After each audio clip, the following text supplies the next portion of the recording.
আপনারা এখন আপাতত 10% দেন, পরবর্তীতে জুলাই থেকে 10 হবে, কিন্তু প্রজ্ঞাপন এটা একেবারে ক্লিয়ার থাকতে হবে যে এখন থেকে আমরা 10 দিচ্ছি, আর আগামী জুলাই বাজেট থেকে আমরা 10 দেব, অর্থাৎ 20, টোটাল 20 দিবেন। কিন্তু ভিডিওটি শুরু করার আগে ছোট্ট একটি রিকোয়েস্ট, আপনি যদি একজন এমপিভুক্ত শিক্ষক কর্মচারী হয়ে থাকেন তাহলে সবার আগে আপডেট পেতে ভিডিওটি লাইক দিয়ে চ্যানেলটি সাবস্ক্রাইব করে সাথেই থাকুন।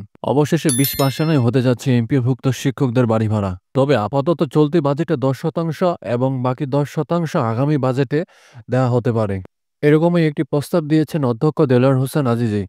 আর এইসব বিষয় নিয়েই একটি প্রতিবেদন তৈরি করেছে দ্য ডেইলি ক্যাম্পাস, যেটা আপনারা স্ক্রিনে দেখতে পাচ্ছেন। প্রতিবেদনের শিরোনামে বলা হয়েছে মন্ত্রণালয় থেকে ফোন, যে প্রস্তাব দিলেন অধ্যক্ষ আজিজি। প্রতিবেদনটি প্রকাশ হয়েছে 16 অক্টোবর 2025 সকাল 8:09। এখানে শুরুতে বলা হয়েছে, এমপিভুক্ত শিক্ষা জাতীয় এখন প্রত্যাশী জোটের সদস্য সচিব অধ্যক্ষ দেলোয়ার হোসেন আজিজি জানিয়েছেন, মন্ত্রণালয় থেকে ফোন পেয়ে তিনি আন্দোলনরত শিক্ষকদের পক্ষ থেকে আর্থিক সমঝোতার প্রস্তাব দিয়েছেন। বুধবার 15 অক্টোবর রাতে সামাজিক যোগাযোগ মাধ্যম ফেসবুকে এক ভিডিও বার্তায় তিনি একথা বলেন। তিনি জানান, মন্ত্রণালয়ের একজন কর্মকর্তা তাকে ফোন করে উৎসব ভাতা ও বাড়ি ভাড়া ভাতা নিয়ে আলোচনা করেছেন।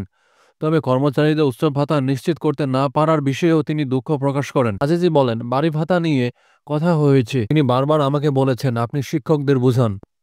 তিনি আরও জানান, আমি তাকে প্রস্তাব দিয়েছি, যেহেতু সরকারের আর্থিক সংকট রয়েছে তাই আপাতত চলতি বাজেটে 10% এবং বাকি 10% আগামী বাজেটে দেওয়া যেতে পারে। তবে বিষয়টি অবশ্যই প্রজ্ঞাপনে স্পষ্টভাবে উল্লেখ করতে হবে যে মোট 20% দেওয়া হবে।